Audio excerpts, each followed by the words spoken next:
All right, in this video segment, you're going to learn how to do additive modeling or additive geometry. All right, which means basically we are creating more geometry off of our base feature. We're adding geometry to it. Okay, so the next piece I'm going to add to this is I'm going to go back to my drawing, and again, just like I understood which was the base feature of my model, I want to find what is like my next most important feature or my next most obvious feature.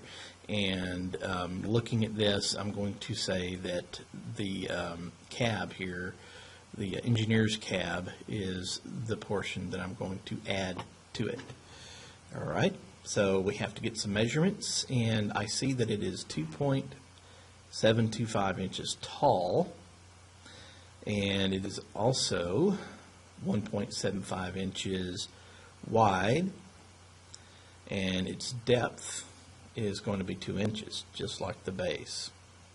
Now on this one, we're going to go ahead and create our depth and our width of the cab, of the engineer's cab, and it is 1.75 by 2.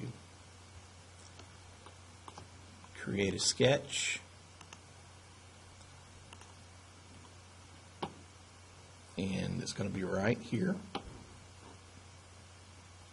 It's going to be a rectangle, and I'm just going to go ahead and lock into this top right corner, and it's okay to lock in on this particular move.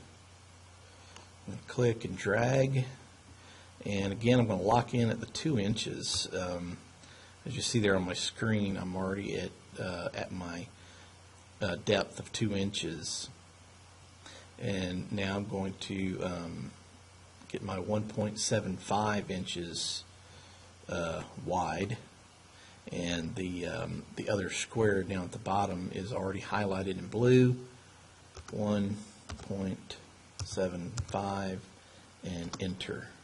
So now I have the depth of the engineer's cab and the width of the engineer's cab. Now I'm going to work on the height of the engineer's cab, and we're going to do that, finish the sketch, and we're going to do that by simple extrusion.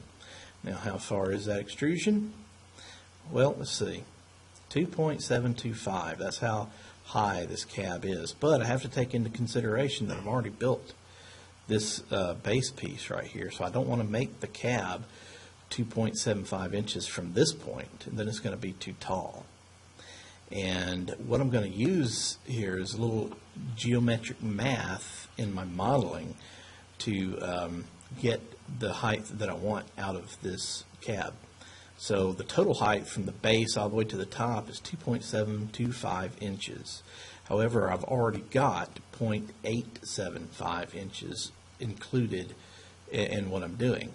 So I'm going to subtract this from this measurement, and I'm going to do that in my modeling.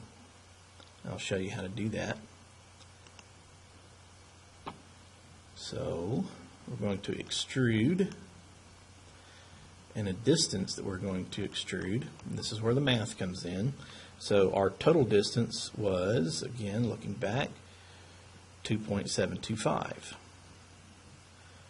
So we're going to say 2.725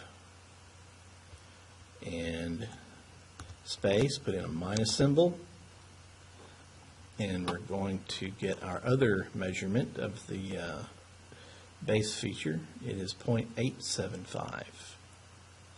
So minus 0.875. Okay. Now you know that you have your equation here created properly when it turns black like this. As you saw before, when I put 2.725 and I put this minus symbol in there, it turned red, meaning that my equation was not complete. But then when I put in the 0.975, that is when it is complete. And I don't think I put that number in correctly. Let me go back and double check. I didn't. It is 0.875. And I typed 0.975, so 0.875. And then, of course, I just click OK. And I have my cab feature. Okay, so you learn how to do additive geometry, and you learn how to do a little some 3D modeling math. All right, and I didn't realize we were going to do that at first, but that's how we did that. Now we're ready for the next one.